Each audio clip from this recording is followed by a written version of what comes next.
So that blip from a few weeks ago, which was within the transfer window, has long gone for Arsenal, and it's looking good for a certain winger turned false nine that is now getting nicely embedded into this Arsenal side. Of course, talking about Trossard, Dan Bardell, Hugh Woozencroft, both join me for ESPN's Football Forecast, and we're going to dive into this signing, a signing that they didn't really want as their first choice, but is now looking pretty fruitful and providing options for them as well. But is it the signing that could get them over the line and get them that title? How are you feeling about Trossard? First of all, in terms of him coming in, I think it was £21.2 million. Do you see that as a bargain? Are you do you think he is rated, underrated, overrated? What do you think about Trossard? Well, I mean, look, in today's football, I mean, that is a bargain for a player who's got Premier League experience, international experience with Belgium, obviously, at a good age. You'd say he's roughly in his peak years, and obviously fits the profile for what they want. He's quick enough. I'm not going to say he's lightning, but he's quick enough. We've seen that. He clearly has an eye for a goal. He has good feet, and he's a natural midfielder, if you like, in terms of trying to set up others, trying to bring others into the play. And he has that vision. So it's a shrewd signing. It's a good signing because obviously he's a player who'd fallen out with his club, who was available. They had obviously missed out in their first target in terms of Mikel Arteta going to Chelsea. And so it all fit. And I think they're reaping the benefits of, really thinking about their recruitment and the right profile of player. We've seen other clubs, smaller clubs, pay dividends, and actually you think of the bigger clubs, maybe they haven't, with the money that they've spent, hasn't always worked out for the bigger clubs in the Premier League in terms of the wastage of money. And you're thinking, okay, Arsenal, as we've seen over the last 2 years, really computing the data and thinking about the players that they're going to buy clearly works out. Yeah, in terms of that profile, I think everyone saw it and thought, okay, it ticks a lot of the boxes, and that word shrewd, I think, is smart, because bizarrely, that is a small number of when it comes to money now, especially when you look at it alongside Mudryk, who, of course, has come in and struggled in a team that struggled. I think the question was, where exactly was he going to play, and how was that going to affect the other players around him? In terms of his performances, of course, got an assist against Everton in that 4-0 victory, and against Leicester was really impressive. That was the first time we saw him in that false nine, and Nketiah got dropped, and certain managers of fantasy football teams were really upset about that.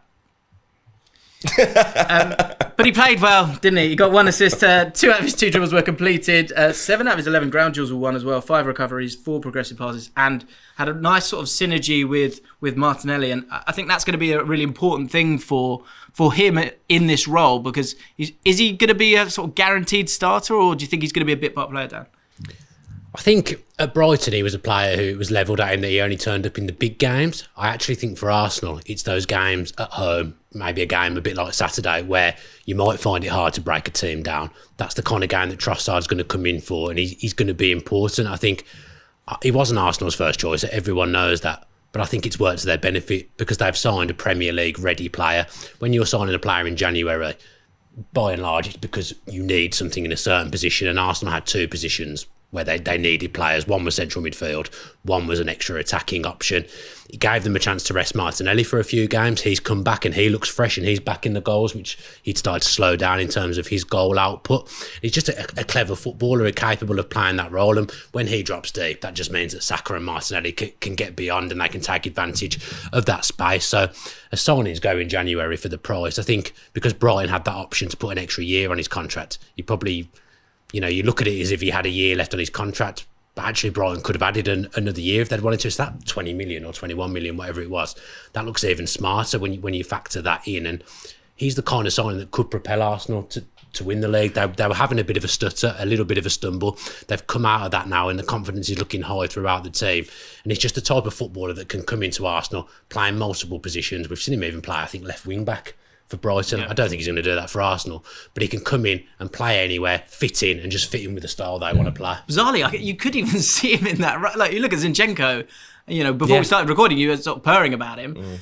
He could even do something like that. I think the thing I really like about him the most, and why I think it could be a signing that could bring Arsenal the title, is we have formations these days, but I think it's the roles within those formations that actually make them any different to each other. And that's the thing I like about it, because if he plays on the left, he's different to Martinelli. If he plays through the centre, he's different to, Nketiah or Jesus. If he played in Xhaka's role, which you'd probably sneak him in there as well, again, he's going to be different, but would understand and be, have the intelligence to thrive in those different positions. I think Jesus actually drops a lot deeper than maybe some people think, and he was freeing up space for Martinelli. I think when Trossard's played there, he's actually brought that into his game, and that's another reason perhaps why Martinelli's back in the goals. I don't think... this is the other thing as well. I think we kind of see these players as like you're walking through a store, they're in a package on the shelf. You get the Brighton version of Trossard, you just slot him into your team, and it's not a different player, it's the same player that you had before. But actually, as Mikel Arteta has shown us, he can change and improve these players. And it's clear that, okay, Trossard clearly knows that role inside out from the left-hand side in terms of how he wants to play naturally. But there are things that Arteta is adding to his game in other positions. And I know we're all going to say it time and time again, but coming from the kind of Guardiola school, if you like, or mentorship, the idea of having a squad full of versatile players that can play probably 3 positions, we also think, all right, play 1 or 2, excellent. But actually, you're sitting there, you're thinking the vast majority of the squad, how do we rotate? How do we change things during a match, but also during the course of the season? And that is by having a number of players who can play in a number of positions, and Trossard fits that, as you pointed out. That hybrid nature of it all, I think, is a massive, massive thing for Trossard. One player who doesn't have that, I think it's fair to say this, is Eddie Nketiah, who there was a lot of sort of put on his shoulders when Gabriel Jesus went out, Trossard came in. Even with Trossard coming in, you thought, are they actually going to, dare to play him in that position? Arteta's now done that. Gabriel Jesus is a bit more like a false 9 in terms of averaging 52.9 touches per 90. He's got 5 assists during his time. Of course, he's been injured for a lot of it as well. 1.6 key passes per 90 as well. So he's involved a lot more. What do you think between now and the end of the season? Because as a QPR fan, what I have seen in the few seasons where it's worked out for us and we've got promoted is that in that January, you've needed that little boost of another player. I think back to when we won the league, Wayne Routledge was a player who sort of came in and sort of added 5-6 goals that kind of got you over the line in certain games, but also provided that respite for some of these other players. As we get into those sort of crunch games near the end of the season, do you think there is still a bit of a pecking order here in terms of if they're all fit, Jesus and Nketiah and Trossard, or do you think it's just going to be sort of horses for courses now?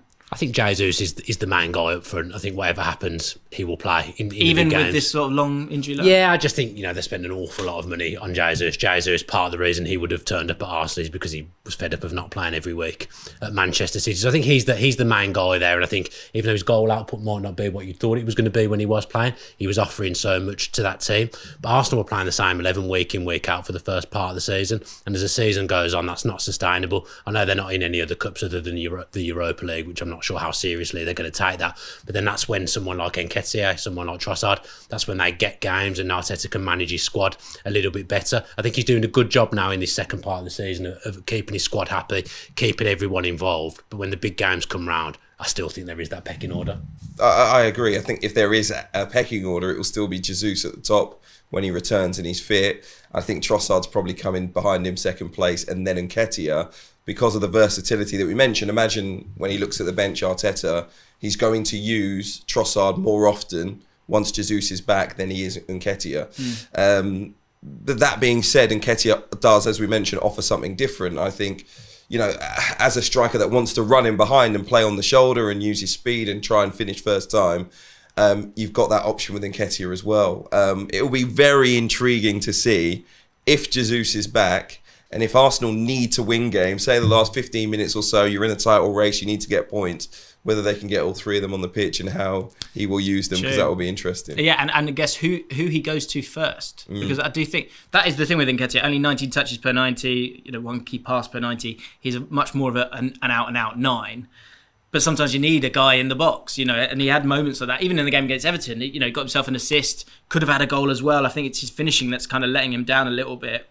Got to finish with this question. We do it every single week. Have they got enough with Trossard and all these players to do it? Do you think they'll win the league?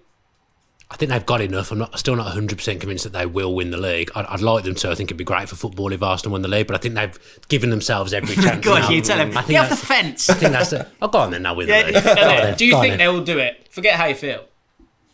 I think it's going to be so. I think they'll just fall short.